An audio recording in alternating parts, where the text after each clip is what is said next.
व्यक्ति विकास के लिए अहम बातें, क्योंकि आज बाल दिवस है और बच्चों के बारे में कुछ बातें उन्हीं के लिए, लेकिन उनके गुरुजनों के साथ। और दो व्यक्तित्व हमारे बीच में है, शिक्षा जगत से जुड़े हैं दोनों हस्तियां।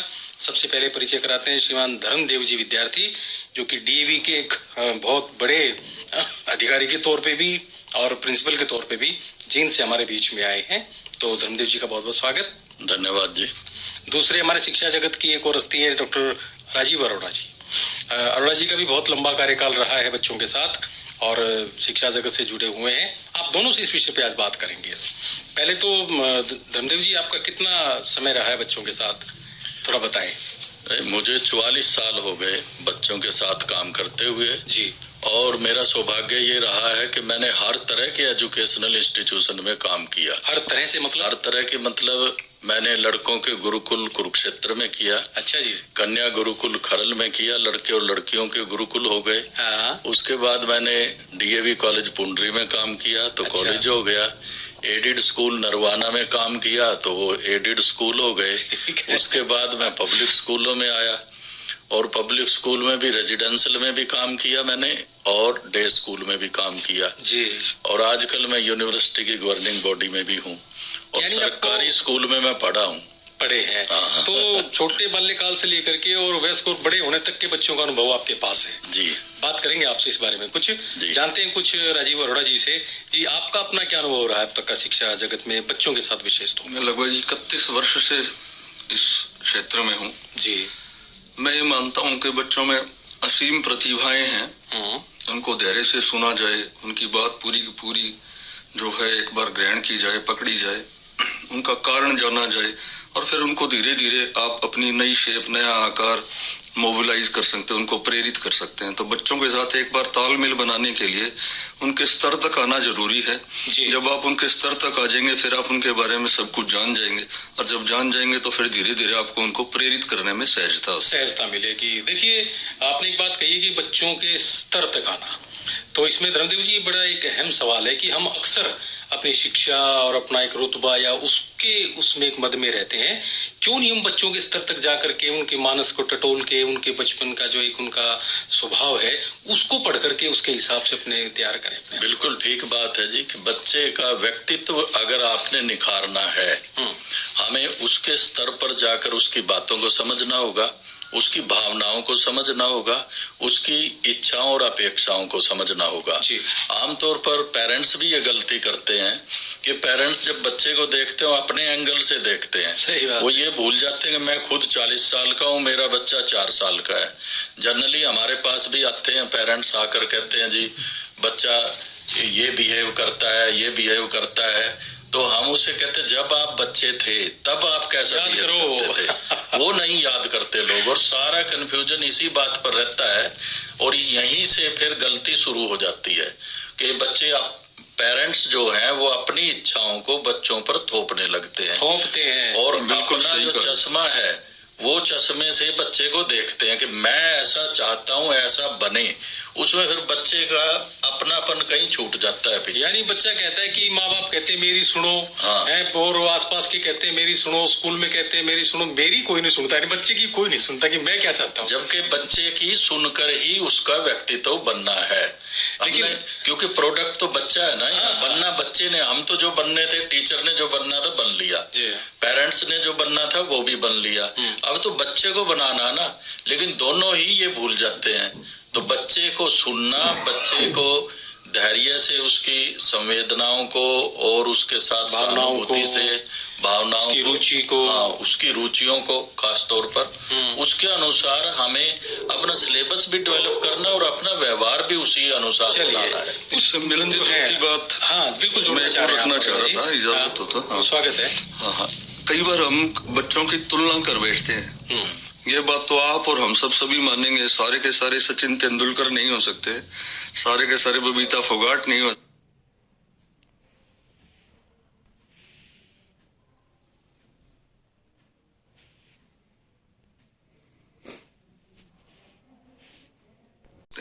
लेकिन ये भी अक्सर से सत्य है कि प्रतिभा हर एक बच्चे में, हमें उसकी रुचि जाननी होगी। रुचि वो शरीर है बिल्कुल विद्यार्थी जी, और उसमें वो उसकी जो ऊर्जा है वो चैनलाइज हो जाए, वो कहीं ना कहीं खर्च हो, वरना वो फिर शरारतें करेगा। क्या कहेंगे? बच्चा बहुत प्रतिभावान होता है। हर बच्चा अपने आप में कितनी एनर्जी रखता है, इसका ना पेरेंट्स को ध्यान ना स्कूल को ध्यान होता। यहाँ जरूरत इस बात की है कि उसकी एनर्जी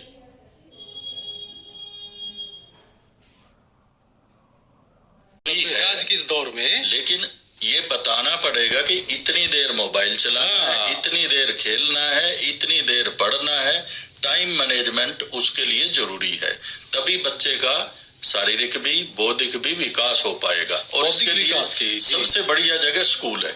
स्कूल, क्योंकि घर में तो कुछ बातें बच्चा सीखता है, क्योंकि जैसे निस्वार्थ सेवा की भावना घर से सीखता है, लेकिन बाकी की बातें जो है स्कूल में, जो जैसे डॉक्टर साहब ने बताया टीम स्पिरिट, वो स्कूल में आती है। केयरिंग एंड शेयरिंग घर में भी है, लेकिन स्कूल में तो आप पता नहीं किन किन लोगों के साथ बैठे हुए हैं।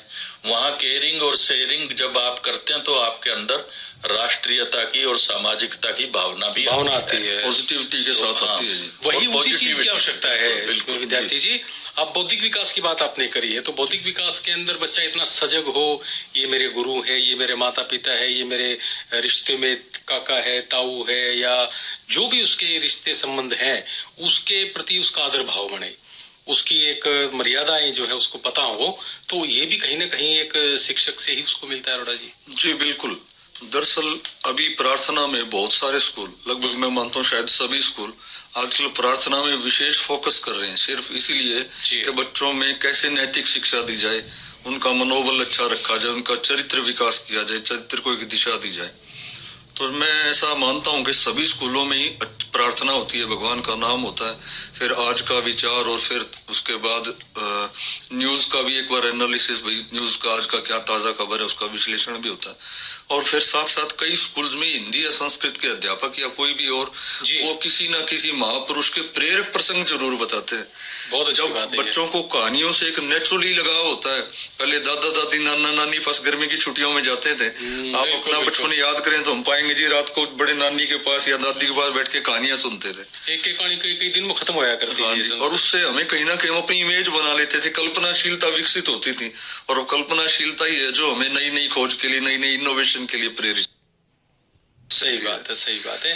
तो ये एक देखो, हमारा ये मानना है कि शिक्षा जो है त्रिकोण की तरह है। एक कोने के ऊपर अध्यापक है या विद्यालय कह लीजिए, अभिभावक और फिर छात्र, तीनों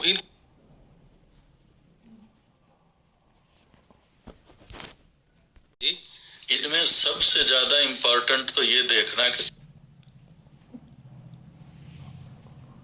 नहीं बना, पुल बना दिया उसने या कुछ भी बना दिया तो वो गिर गया, उसमें उसे तो ये है कि पैसा कमाना है। आज का जो एक टारगेट बन गया, कैसे भी करके पैसा कमाओ।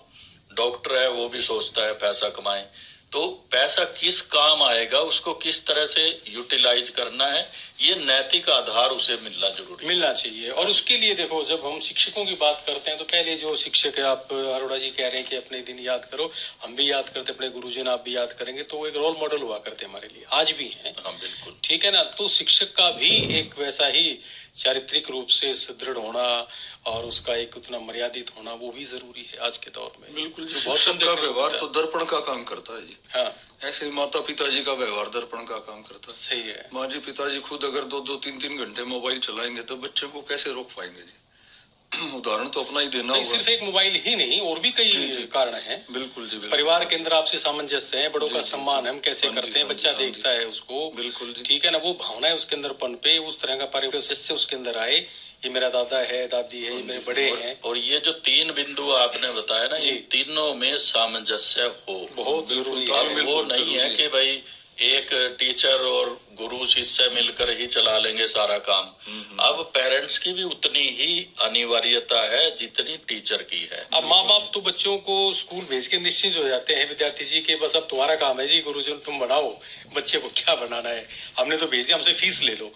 और लेकिन जो बच्चा स्कूल में सीखता है वो आगे घर में, परिवार में, गली मोहल्ले के अंदर उसका व्यवहारिक दर्पण होता है, वो दिखता है कि स्कूल में क्या सीख के आया है। बिल्कुल बिल्कुल, स्कूल की बड़ी भूमिका है, क्योंकि 6 घंटे हालांकि बच्चा रहता है, बाकी टाइम तो घर में ही रहता है, लेकिन जो सारी भावनाएं हैं, चाहे मिलजुल कर काम कर, केयरिंग, शेयरिंग, टीम, और ये सहानुभूति, संवेदनाएं, राष्ट्रीयता, सामाजिकता, ये सब स्कूल में ही सीख सकता है। जब बच्चा अपनी क्लास में सब बच्चों के साथ बैठता है तो वहीं से वो सारी भावनाएं उसमें पनपती हैं। कुछ निजी अनुभव अरोड़ा जी, कभी कोई आपका विद्यार्थी आपको मिला हो, बड़े स्नेह के साथ और बड़े सम्मान के साथ उसने आपको याद किया, गुरुजी हम पढ़ते थे, पाप पढ़ाते थे, ये कैसा लगता है उस समय? बच्चे मिलते रहते हैं जी, बड़ी यूं लगता है हम सार्थक दिशा में जा रहे हैं। जैसे मैं एक छोटा सा उदाहरण देता हूँ। स्वागत है, बिल्कुल बिल्कुल। हम दिवाली के आसपास में क्या करता था, बच्चों को साथ मिलके हम थोड़ी सी मिठाई ले लेते थे, थोड़े से फल ले लेते थे, और फल लेके वहाँ पास में एक अनाथालय हमारे यहाँ चरखी दादरी में, वहाँ चले जाते थे। अच्छा। भाई बच्चों आओ अनाथालय में चलते हैं। वहाँ के एक जो प्रभारी है, इंचार्ज है, वो सन्यासी है जी। हम उनके पास बैठते थे, उनके चरण स्पर्श करते थे, फिर कहते थे जी थोड़ा सा बच्चों को बता दो। और नैतिकता की बात बताते थे। फिर थोड़े से फल ले जाते तो कहते थे आप ही जाके बच्चों को बांट के आओ, खुद ही वितरित करो। हाँ जी, हाँ जी। तो बिल्कुल मैं मानता हूँ मानवीय गुणों का जो विकास है वो ऐसे धीरे धीरे होता है। ऐसे परिवार के अंदर है। हाँ बिल्कुल जी। जैसे परिवार में अगर कोई आता है, कोई बाहर आता है, कोई भिक्षुक आता है या कोई और होता है, बच्चों के हाथ से गर्म करवाते हैं तो उसका एक संस्कार। हाँ जी, हाँ जी, बिल्कुल बिल्कुल बिल्कुल। हमारी दादी अक्सर कहती थी भाई जा गाय आ गई बाहर दरवाजे के आगे खड़ी, जो रोटी दे के तू दे के आ, तू दे के आ रोटी। सब्जियों के छिलके तक वो अलग रखवा देते थे, बोले भाई ये गाय को देने या बाहर पशु को। लेकिन आजकल हम देखते हैं कि घर के कामों की बात करें, चलो ये तो बहुत छोटे छोटे काम है जिनके अंदर संस्कार छुपे हैं, और भी बहुत से कामों को बच्चों को दूर रखते हैं। भाई तू तेरा काम सिर्फ पढ़ना, तू पढ़, बाकी कुछ नहीं। हाँ नहीं, बच्चे को जिम्मेदारी देना, जिम्मेदारी का विश्वास के साथ देना कि ये करेगा। अभी हम ये सोच ले नहीं ये तो नहीं कर सकता, ये तो छोटा बच्चा है, अभी इसे नहीं पता कुछ भी। तो बच्चे को आप कोई काम दे करके देखो, कोई भी काम। मैं अपने स्कूल की बात करूं तो मैंने वहां कुछ प्रयोग शुरू किए। एक प्रयोग किया कि हमारे स्कूल में एक हफ्ते के लिए एक बच्चे को प्रिंसिपल बनाया जाता। अच्छा। और एक टीचर को प्रिंसिपल बनाते हैं। तो बच्चे, और उसके बाद जब टीचर को बनाते हैं उतना रिस्पॉन्स टीचर से नहीं आता जी। जितना बच्चा एक एक चीज नोट करके एक हफ्ते के बाद जब मैं उसके साथ बैठता हूँ, वो हमारी आंखें खोल देता है। उसको मतलब उसका नजरिया ही कुछ और है। सही बात कि है। किस तरह से क्या करना है, क्या करना है, क्या करना है। आप उसको कुछ भी काम सौंप दें, कुछ भी बड़े से बड़ा काम सौंप दें, बच्चों के लिए वो बड़ा आसान है और उसमें कोई एक्सक्यूज नहीं होता, कोई बहाना नहीं होता। और जिन बच्चों को आप ये काम सौंपते हैं वो बच्चे बड़े हो करके, मुझे ये कहने में कोई संकोच नहीं कि बहुत सारे बच्चे मेरे स्टूडेंट IAS भी हैं, जी हाँ, मिलिट्री में ऑफिसर भी हैं। गर्व की बात है। और मैंने जैसे एक बच्चा मुझे मिला अभी पिछले दिनों, वो इसका SSB का इंटरव्यू फेस करके आया। जी हाँ। तो उसने कहा, जो डॉक्टर साहब ने भी बात की प्रेयर की, मैं प्रेयर में आमतौर पर लेक्चर देता हूँ। जी हाँ। उसने कहा जी मेरा ग्रुप डिस्कशन थी और मैं तो कभी स्कूल में बोला नहीं, कभी डिबेट में भाग नहीं लिया, किसी में भाग नहीं लिया। तो मैंने जब बोलना था मुझे याद ही नहीं आ रहा था क्या बोलूं, कि अचानक मुझे आपकी याद आई।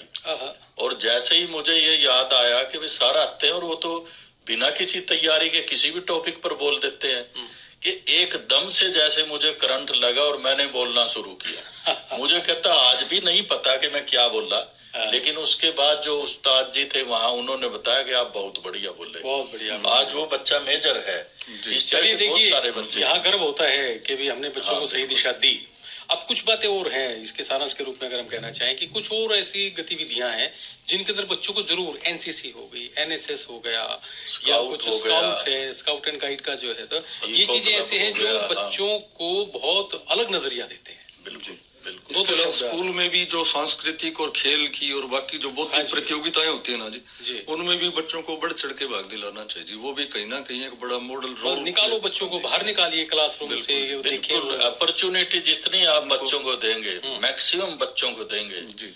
जैसे मैं पानीपत में था तो बड़ा स्कूल है, थर्मल कॉलोनी में हमारा बहुत बड़ा स्कूल है।